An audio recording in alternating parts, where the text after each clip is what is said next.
नमस्कार प्रिय छात्रों, यह हमारा कक्षा 11वीं का भौतिक विज्ञान भौतिक शास्त्र फिजिक्स का अर्धवार्षिक परीक्षा पेपर है। आप सभी को सेट बी पेपर का फुल सॉल्यूशन इसी वीडियो में मिलने वाला है। हमने आप सभी के लिए सेट ए पेपर को चैनल पर अपलोड कर दिया है, जिसकी डायरेक्ट लिंक आपको मिल जाएगी इस वीडियो के डिस्क्रिप्शन में। इस पेपर का समय 3 घंटे होने वाला है, पूर्णांक 70 अंक। तो सबसे पहले आप सभी को यहाँ पर कुछ निर्देश दिए गए हैं, इनको पढ़ लीजिएगा। इनको पढ़ने के बाद इस पेपर का हमारा पहला प्रश्न दिया, जिसमें सही विकल्प चुनकर लिखना है, जो आपकी परीक्षा में 6 नंबर के आने वाले हैं। तो आपका पहला दिया है, न्यूटन के गति के द्वितीय नियम के अनुसार किसी पिंड पर आरोपित बल समानुपाती होता है। तो पहले में सही उत्तर आपको लिखना होगा सी वाला, उसके द्रव्यमान तथा त्वरण के गुणनफल के। यह आपको करेक्ट सही उत्तर लिखना है। दूसरा आपका दिया है, निम्न में से किन कोणों के जोड़ों के लिए 37 परास समान रहेगा। तो दूसरे में सही उत्तर आपको लिखना होगा बी वाला, 40 डिग्री एंड 50 डिग्री। तीसरा आपका दिया है, यदि पृथ्वी की त्रिज्या आदि एवं उसका घनत्व 4 गुना कर दिया जाए तो पृथ्वी तल पर हमारा भार हो जाएगा। तो कितना हो जाएगा ये आप सभी को बताकर लिखना है। तो तीसरे में सही उत्तर आपको लिखना होगा बी वाला, दुगना हो जाएगा। चौथा आपका दिया है, निम्नलिखित में से ऊर्जा का मात्रक नहीं है। तो ऊर्जा का मात्रक कौन सा नहीं है ये आप सभी को बताकर लिखना होगा। तो चौथे में सही उत्तर आपको लिखना है डी वाला, वाट। वाट हमारा ऊर्जा का मात्रक नहीं है। पांचवा आपका दिया है, एक्स अक्ष के अनुदिश गतिमान एक वस्तु पर कार्यरत बल कण की स्थिति के साथ बदलता है, जैसा कि चित्र में दर्शाया गया है। वस्तु निम्न पर स्थायी संतुलन में है। तो पांचवे में आप सभी को सही उत्तर लिखना होगा बी वाला, x इक्वल टू x2। छठा आपका दिया है, किसी पिंड के लिए निम्नलिखित में से कौन सा कथन सत्य है। तो छठे के लिए आप सभी को सही उत्तर लिखना होगा डी वाला। अब आप सभी देख लीजिएगा दूसरा प्रश्न, जिसमें रिक्त स्थानों की पूर्ति कर लिखना होगा, जो आपकी परीक्षा में 6 नंबर के आने वाले हैं। इन सभी के उत्तर देखने से पहले आप सभी को इस वीडियो के डिस्क्रिप्शन में Telegram channel plus WhatsApp channel की लिंक मिल जाएगी। तो आप सभी Telegram channel plus WhatsApp channel को ज्वाइन कर लीजिएगा।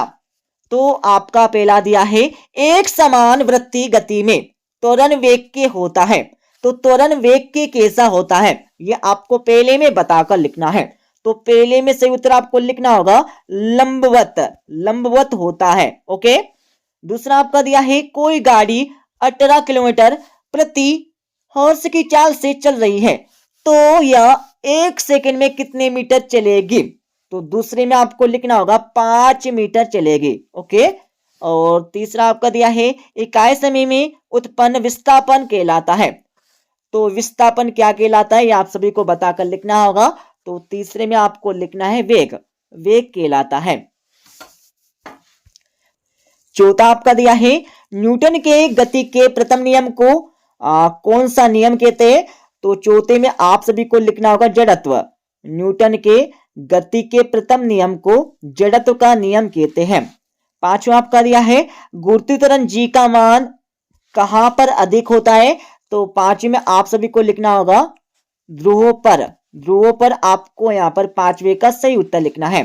छठा आपका दिया है, किसी वस्तु पर किया गया कार्य उसकी किस्में परिवर्तन के बराबर होता है। तो छठे में आप सभी को सही उत्तर लिखना होगा गतिज ऊर्जा। गतिज ऊर्जा में परिवर्तन के बराबर होता है। अब आप सभी देख लीजिएगा तीसरा प्रश्न, जिसमें सही जोड़ी मिलाकर लिखना है, जो आपकी परीक्षा में 6 नंबर के आने वाले हैं। तो भाई साहब आप सभी सही जोड़ी का मिलान कर लीजिएगा।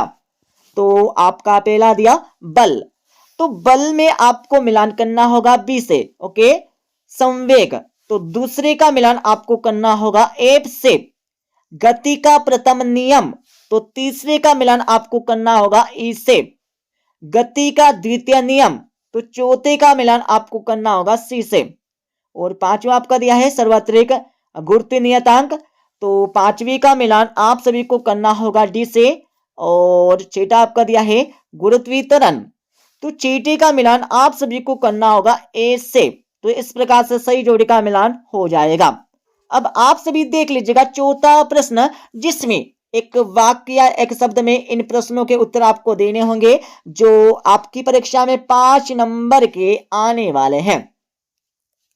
तो आपका पहला दिया तात्क्षणिक चाल व तात्क्षणिक वेग का अनुपात सदैव कितना होता है, तो पहले में आपको लिखना होगा 1 के बराबर, 1 के बराबर होता है। ठीक है, ये आपको लिखना है पहले का सही उत्तर। दूसरा आपका दिया है प्रक्षेपथ के उच्चतम बिंदु पर वेग और त्वरण के बीच कितना कोण बनता है, तो दूसरे में आपको लिखना होगा 90 डिग्री, 90 डिग्री या फिर समकोण। ठीक है, समकोण। तीसरा आपका दिया है रॉकेट नोदन किस नियम पर आधारित है, तो तीसरे में आप सभी को लिखना होगा संवेग संरक्षण, संवेग संरक्षण नियम पर आधारित है। चौथा आपका दिया है द्रव्यमान ऊर्जा तुल्यता समीकरण आप सभी को लिखना होगा, तो चौथे का आंसर आप सभी लिख लीजिएगा इक्वल टू बराबर mc square, sorry equal to mc square. ठीक है, आपको लिखना होगा। और पांचवा आपका दिया है गुरुत्वीय क्षेत्र की तीव्रता एवं गुरुत्वीय विभव में आप सभी को संबंध बताना होगा, तो पांचवे में आप सभी को लिखना होगा I equal to minus dv upon dx। ठीक है, ये आपको लिखना है पांचवे का सही उत्तर।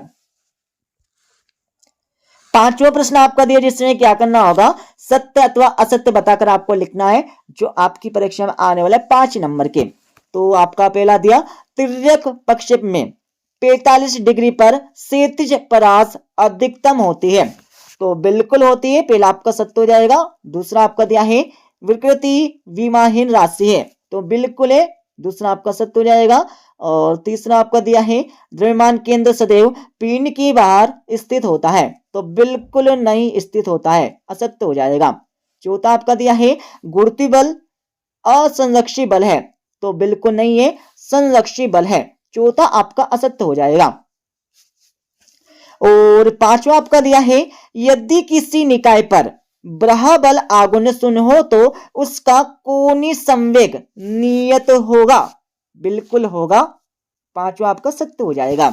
अब आप सभी देख लीजिएगा 2-2, 3-3 और 4-4 नंबर के प्रश्न, और सभी के उत्तर आपको बताएंगे इस वीडियो के लास्ट में। ठीक है, तो आपका छठा प्रश्न दिया है जिसमें विमीय विश्लेषण के कोई 2 अनुप्रयोग आपको लिखना होगा, और 8वां प्रश्न आपको यहाँ पर दिया गया है, पलट लीजिएगा। 7वां प्रश्न आपको दिया, 7वें के बाद 8वां प्रश्न आपको यहाँ पर दिया गया है, और 9वां प्रश्न आपको यहाँ पर दिया गया है जिसमें सीमांत घर्षण की परिभाषा आपको लिखना होगा, और 8वां प्रश्न आपको दिया जिसमें तापित प्रसार क्या है इसके बारे में आपको लिखना होगा, और 10वें प्रश्न में आप सभी को संवेग संरक्षण का नियम आपको लिखना होगा, और 8वां प्रश्न आपको यहाँ पर दिया गया है।